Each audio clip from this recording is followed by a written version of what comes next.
donc dañuy dugg ci waxtaan bi proposition de loi contre l'accaparement le népotisme ak la préférence familiale bu ñu ko tënkee noonu moom la Aminata Touré jébbal ci pencu ndaw réew bu Sénégal donc yaa fi teewal ñi nga xam ne ñoom ñoo jege Aminata Touré Ahmed Dieng naka la famille présidentielle dérangée aujourd'hui Aminata Touré peut-être ñu teg cette proposition de loi.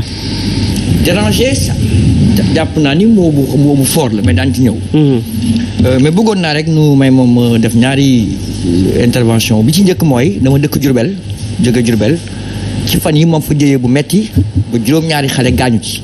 ci benn usine bu mu doon liggéeyee mu am explosion. ma bëggoon leen jaale ma sawu leen coono. bokk ngam naqar bi. benn jarbaat suñu benn doom mooy Adjatou Ndaté Cissé bi jël coupe du monde ci Coran. mu dëkk région Diourbel dëkk Touba mu nekk également fierté nu koy ndamoo mais également bu ñu ndamu Sénégal gépp ma jàpp ni su xale demee jàng alxuraan ba jël ci coupe du monde jar na Sénégal gépp di ko sargal à tout instant moo bëggoon dugg ci ñaar yooyu soog a egg ci waxtaan bi proposition de loi bi c'est vrai que indi na wax yu bëri ça ne doit déranger personne su fekkee nit ñi doon respect ci esprit loi du luy tomber du ciel contexte moo koy indi wala nga constater insuffisance wala mu am un événement particulier bu la motiver nga xalaat ci dara def ko que benn citoyen man du ma discuter ci ay personnes du ma wax ay personnes yi mais que benn citoyen bu mu mën doon mu jàpp ni dans son pays ci doxalinu réew mi ci li ko passé ak li soog a ñëw ak li ñëw ëllëg népotisme ak clientélisme wala copinage dafay yàq mu wax ni nan proposer loi boo xam ni dafay dàq loolu wala mu aar ko sur le principe y a rien à dire maintenant ku mu déranger c'est parce que yow da nga jàpp nit te sans morveux mais ci principe bu nan wut loi boo xam ni dafay defar nangam nan ko améliorer nii nan ko bindee nii on peut être d'accord on peut ne pas être d'accord sur la rédaction on peut ne pas être d'accord sur ni nga ko bindee que éléments yi ci nekk yooyu mais ci principe bi gisuma un démocrate bu war a contester principe bu dans un pays quel qu'il soit ak fu laa mën a jóge que damay poser loi buy lutter contre le népotisme le clientélisme et alors sur le principe donc ci principe laa wax maintenant sur le principe nit ñi mën nañu ko bañ a dàq mais Aminata Touré de 2012 à maintenant mi ngi ci gouvernement boo xam ne yàlla beau-frère du président le frère du président li ñu ko fi tudd Aminata Touré ci pomme défendre Aliou Sall jàpp na y a beaucoup de manipulation ci li ñu ko doon tudd aujourd'hui c'est cette même Aminata Touré moo yóbbu loi Assemblée nationale ngir xeex loolu. oui Fatou xam nga moom laay wax tant que les gens ramènent la loi c'est vrai que moom mooy auteur bi mais tant que les gens posent en priorité la loi par rapport à la personne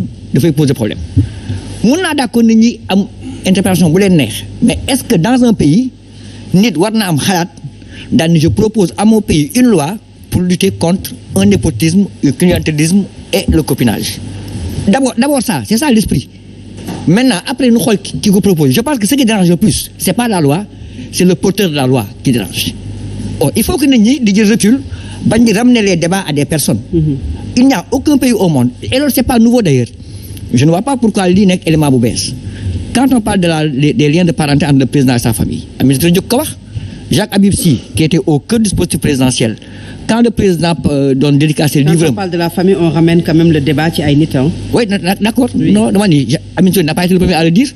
xëy na moom moo ci wax bu ba nit ñi def ko débat Jacques Habib Sy quand le président doon dédicacer le livre de Sénégal au cœur Jacques Habib Sy a dit on devait titrer le livre La famille au cœur.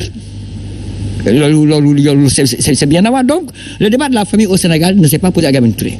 Ça a failli mettre le pays en danger en 2000. On a évoqué la question des relations entre le fils du président Wade et son gouvernement. Donc débat yooyu c'est pas nouveau. Xëy na bii c'est un débat bu ñëw ci benn contexte particulier mais poser le débat du népotisme dans un pays warta poser ay problèmes entre des personnes. Moi je préfère qu'on dise d'abord est-ce que le principe est juste? Est-ce que un citoyen, un député a le droit de proposer une loi pour lutter contre un népotisme.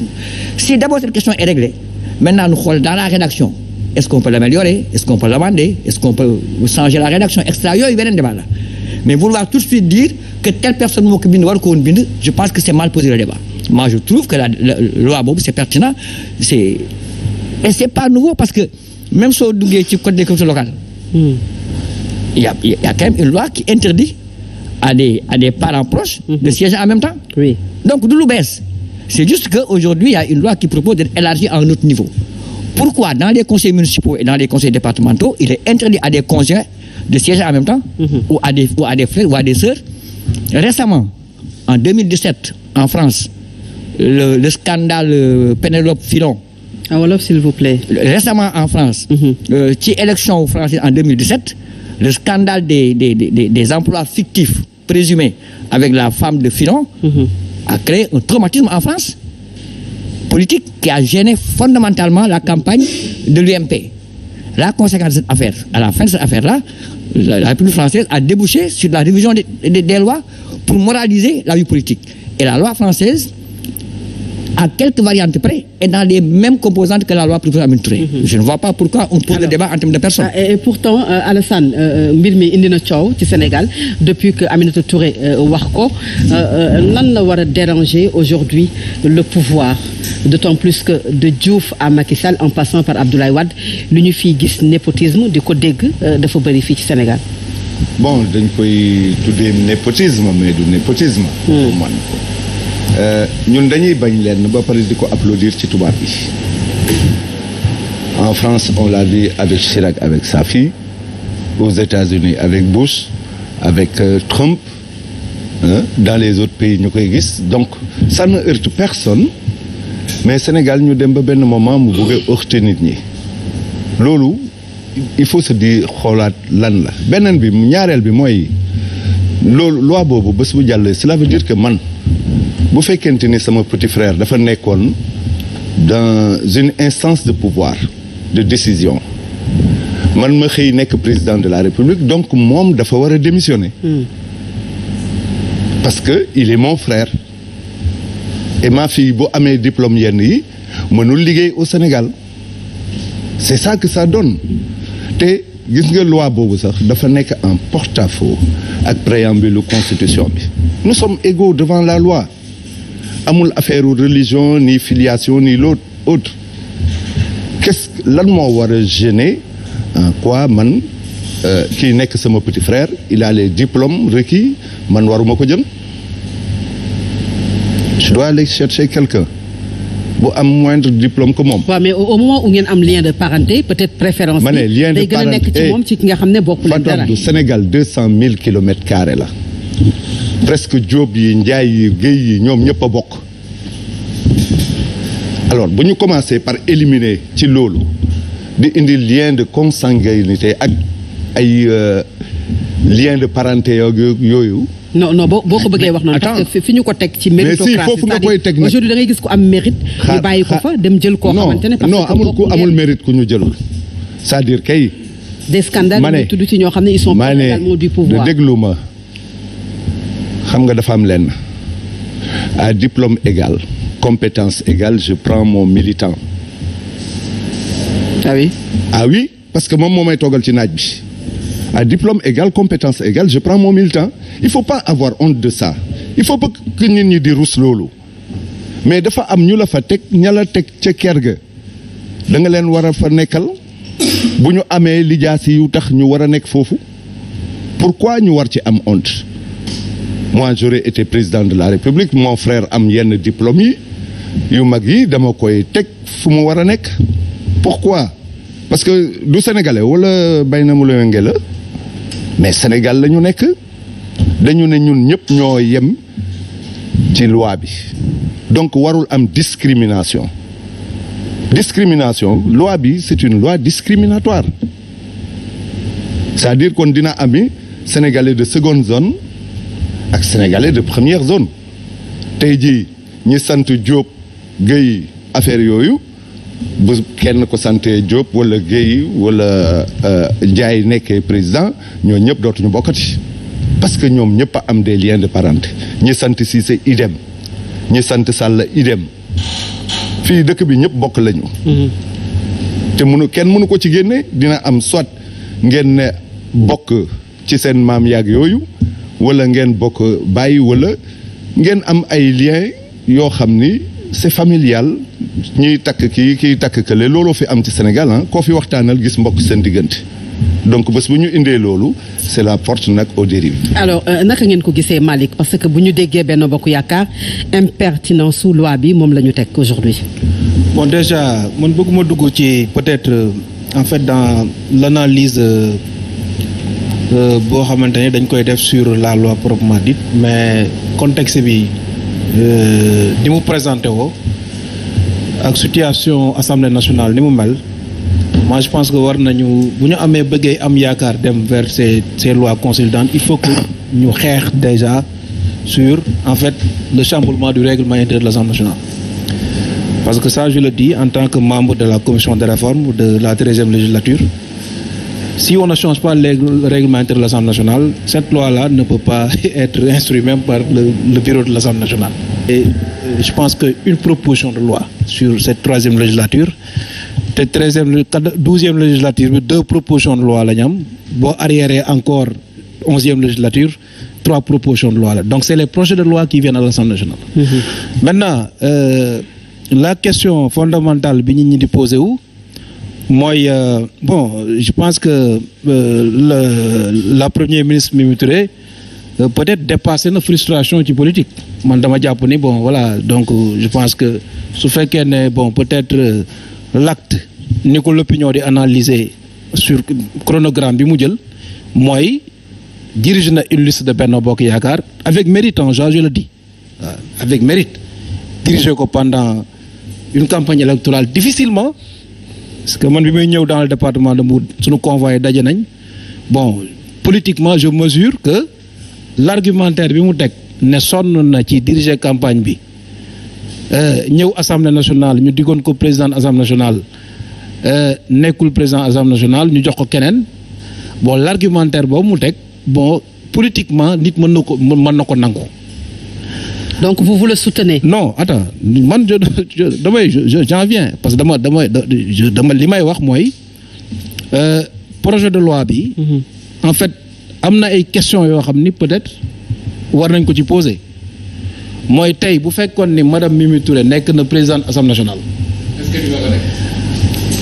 Amadou Mame Diop nekk premier ministre non damay poser un cas bu simple est-ce que moom bu nekkoon président Assemblée nationale Amadou Mame Diop mi ñuy viser parce que en fait je pense que la loi proposition de loi bi mënut am connotation personnelle nekk premier ministre wala mu nekk maanaam ministre aux côtés de l'intérieur wala ministre des finances est-ce que madame Mimi Touré en tant que présidente de l'Assemblée nationale dina nekk sur la même position loolu nag c'est une question de principe boo xamante ni peut-être on ne peut pas insulter l'avenir mais bon on verra peut-être fan la mbir mi jëm en tout cas li nga xamante ni man xalaat naa ko ci initiative yooyu ñuy jël mooy Olof Ndiaye da koy wax buy taw kenn du mélange maanaam.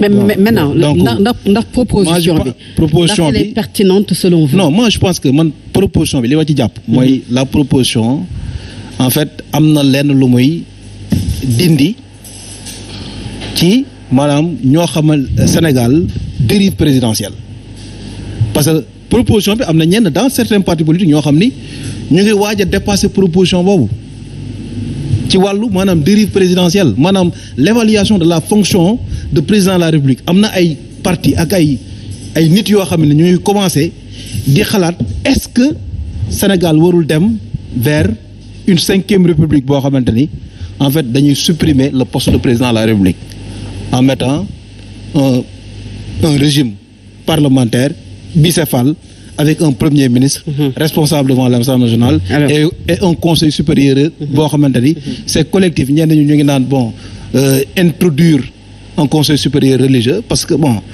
loolu lépp pour vous montrer que c'est vrai que dérive présidentielle Sénégalais yi sonn nañ maanaam ñu fal la nga nekk président de la République jël say ñooñ jël sa njaboot jël say xarit jël say kii teg sa wet ñuy def loo xamante ni maanaam askan bi li ci teg seen bët. loolu aussi moi je pense c'est clair Malick alors Amadou ndax duñu wax pertinence su quand même aujourd'hui que cette loi est pertinente moom mooy bëri na lu ñuy dégg parce que kii dafa jege rek le couple présidentiel moom moo tax ñu nommé ko gis nañu fi également li fi jot a am ci Abdou Diouf wax naa ko sànq ci Abdoulaye Wade ba ci Macky Sall ñoo xamante ne dañu am ay liens de parenté ils se retrouvent dans le gouvernement wala ñu am ay postes yoo xamante ne juteux aujourd'hui au Sénégal. merci Fatou Abdou maa ngi lay gërëm di la sant li ñu mën a wax d'abord ci loolu dañuy rappeler que ne une loi c'est l'esprit et la lettre d'accord. Sur le principe am na ko wax sànq on peut accepter l'idée mais dans l'applicabilité tey dina war a mën a poser problème. Comment? Justement parce que xam nga boo seetoo li nga xam ne mooy principe bu li nga xam ne mooy loi. Principe loi mooy son caractère impersonnel et général d'accord. Tey mënoo jël loi boo xam ne day viser nit ou un groupe de personnes parce que boo nee ku nekk président de la République ciblé nga nit boo nee ku bokk ak moom ciblé un groupe de personnes et ça c'est en porte-à-faux avec le caractère de la loi parce qu'une loi encore une fois est générale et impersonnelle. On est d'accord? Deuxième faiblesse mooy déjà dans notre corpus ou bien dans notre disons armada juridique mais tout ce qui est prise illégale d'intérêt, trafic d'influence, népotisme, mais c'est déjà condamné. Encore faudrait-il prendre la personne la main dans le sac parce que nit ku nommé mbokkam il faut nga prouver ne népotisme la. C'est un autre débat. Donc sur la faiblesse donc du texte qui pourrait être introduit à l'Assemblée nationale loolu ça pourrait donc poser problème wax nañ ko fi sànq mooy koo xam ne déjà tu occupes un poste sa frère wala sa mbokk nekk président de la République da ngay démissionner waratoo occuper une fonction publique non tu es ambassadeur quelque part tu es ceci ou cela ton frère est devenu président de la République tu démissionnes ça aussi c'est une faiblesse n'est-ce pas donc yooyu yëpp ay mbir la yoo xam ne dafa laaj càmbar maintenant il faut accepter que nag sous nos tropiques président bu fi falu lu ci bari aussi da ngay jël say mbokk taf ci sa wet et c'est pas forcément que ñooñu ils ont la compétence requise. Ça aussi c'est un problème. Maintenant le moyen terme il faudra le trouver entre li nga xam ne mooy nu mu tëddee le fait que président bi def ay excès mën a nommer ay mbokkam ak li nga xam ne mooy nga nekk mbokk président am ay compétences war a mën a occuper ay postes moyen terme boobu moo jafe pour ne pas nga léser ki nga xam ne moom am na ay diplômes. Sa seule faute ce serait entre guillemets le délit de parenté. Faut pas qu'on invente un délit de parenté dans ce pays. Ça aussi ça pourrait poser problème n'est-ce pas mbokk diw boobu tere laa occuper ay fonctions mais mbokk diw nga warulaa tax a occuper ay fonctions c'est deux extrêmes. Comment trouver le moyen terme moo tax gis nga question yooyu c'est pas une question individuelle et personnelle sànq yaa ngi wax ne bu ñu personnaliser débat bi c'est vrai que il l'a dit tout à l'heure tey bu fekkoon ne Aminata Touré elle est toujours dans la mouvance présidentielle bon elle est toujours peut-être dans la mauvaise présidentielle disons elle n'a pas encore démissionné mais je veux dire que elle est pas nu mu tëddee en rupture de banc voilà si elle n'était pas en rupture de banc elle n'aurait pas peut-être introduit une pareille proposition de loi à mon sens. Donc, il y a une personnalisation de la loi, forcément. Forcément. C'est ça. Et donc, comme nous l'avons waxee ci tweet bi, il faut que quelqu'un défie le président de la République. Mais elle aurait pu défier le président de la République quand elle était à l'intérieur. Quand le président de la République nommait Aliou Sall au CDC, la Caisse de dépôt et consignation, pourquoi elle n'a pas introduit une loi pour parler de népotisme? N'est-ce pas? Elle n'a pas fait. Alors, solidarité de groupe peut-être. Mais pour rester dans la question principale, c'est ça fondamentalement le problème. Donc, obligatoirement, la question va revenir à la personne et dans la démarche de Aminata Touré. Obligatoirement. Voilà. Alors Serigne Saliou loi bi ni ñuy wax ki ko teg mënul ñàkk ci bu ñu koy tudd et aujourd'hui ce qui pose problème pour ñenn ñi mooy cette loi Aminata Touré moom moo ko teg bi nga xam ne aujourd'hui nekkul ci relation yi nga xam ne moom moo gën ak le président de la République de cette loi. La loi moom la proposition de loi dans son essence je crois que c'est une très très bonne loi surtout ñun dans nos républiques. Mais ce qui pose problème je crois que certains l'ont déjà évoqué ici c'est d'abord la personne bi nga xamante ne moom mooy introduire proposition bi ak timing bi nga xamante ne ci la ko proposé. Aminata Touré a été membre je crois de 2012 jusqu'à 2022 bi. Donc 10 ans mi ngi en tout cas au sein de Benno et dans l'espace aussi étatique.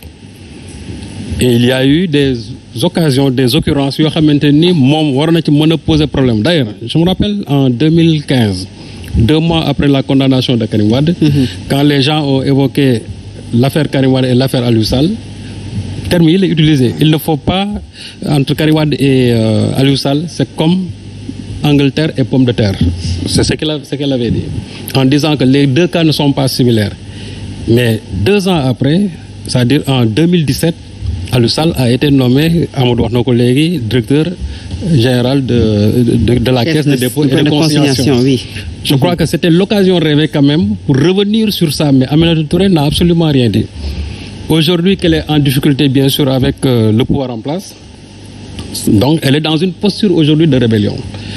Et je ne crois pas qu'aujourd'hui que doit introduire aussi benn loi parce que simplement da nga bëgg a venger ou bien da nga bëgg a jàmmarloo ak ñi nga xam ne ñoom nga nekk. Mais est-ce que c'est le cas? Non, c'est-à-dire on peut mën na nekk une hypothèse.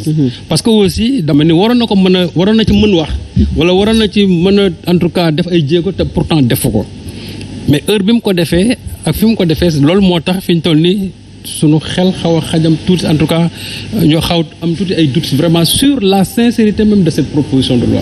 Audible quoi. Effectivement. Maintenant, cette loi-là n'est pas inconstitutionnelle comme ni ko ñenn ñi di waxee. Et ensuite aussi même discrimination bu di wax aussi moi je ne crois pas parce que la même loi je crois bien wax na ko léegi la même loi existe en France.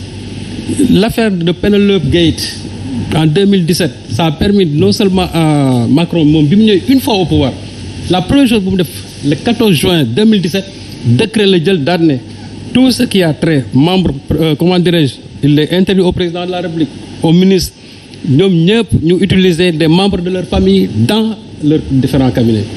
Et après en septembre on a voté une loi 2 lois ça d'ailleurs pour interdire aussi à l'ensemble des députés d'utiliser dans leur en tout cas seen assistant parlementaire yi ñi nga xamante ne ci ñoom seen i mbokk lañ. Donc c'est des lois qui existent là-bas. Il est vrai que dans le passé je crois que Cissé wax na ko léegi il Mitterrand a nommé son fils Claude Chirac aussi avait nommé son fils sa fille aussi conseillère mais waaw mais par la suite aujourd'hui am na benn loi boo xam ne aujourd'hui en France boo xam ne dafay dàq loolu. Et loolu ñoom dañ ko nuñ ko tuddee c'est-à-dire c'est pour moraliser la vie publique et je crois que aussi ñun on a besoin aujourd'hui de moraliser la vie publique.